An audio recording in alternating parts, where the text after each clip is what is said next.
Yep, okay, it's already recording. All right, so this is a video to help you figure out or help you teach you how to turn your letters 3D. So we're going to open up our Illustrator assignment. This is what it would look like when it's done. And this is what it should look like.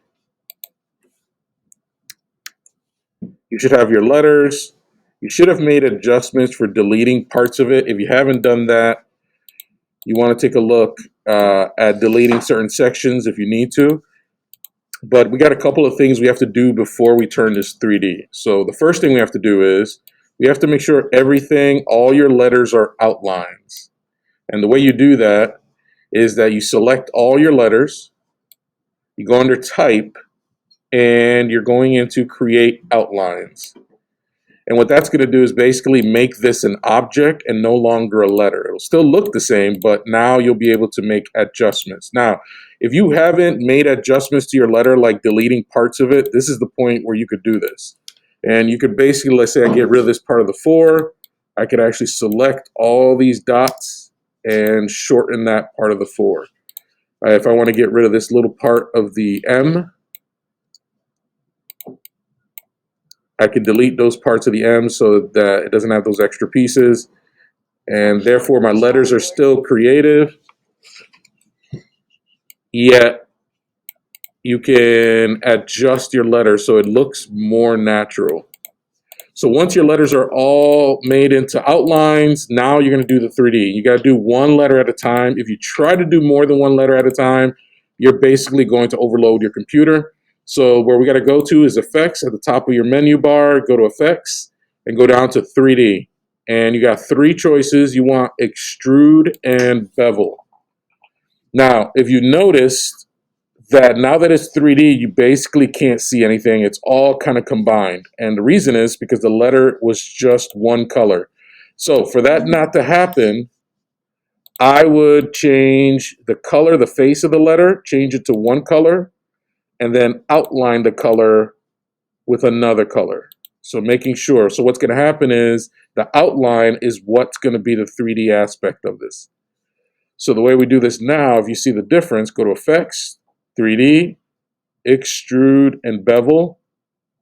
And now you can see the side of the letter, and now you can see the front of the letter. It's actually a better combination, easier to understand visually. So use this first box right here. You could actually turn it, figure out how you want your 3D to look.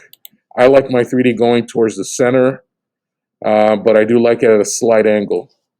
Now, there's different things you could change here. Main thing you should change is the extrude depth. Extrude just means the pull of the letter. Like it stretches the side of it.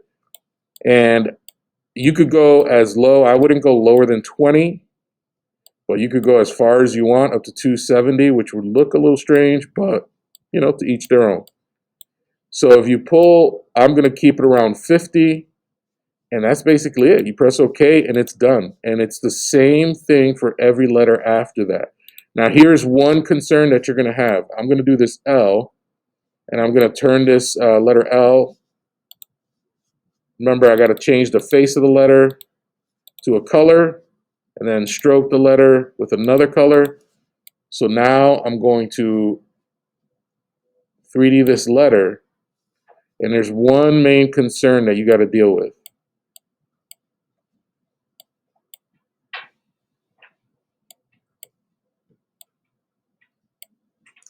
Once it's done, you got to make sure the letters are in order so one doesn't cover the other. You don't want the E. So if I take this one, go to Object and Arrange and bring it to the front, the E is going to be on top of the L. You don't want that because then you won't understand what these letters are actually reading. So if you select the E, if you have this problem, all you got to do is select the E, go to Object, Arrange, and Send Backwards. Now, if you do it once and nothing happens, you just got to keep going, do it a couple of times. There is a shortcut for it, and it's Command left bracket. You can see it right here next to Send Backwards. So if you do Command left bracket and do it a couple times,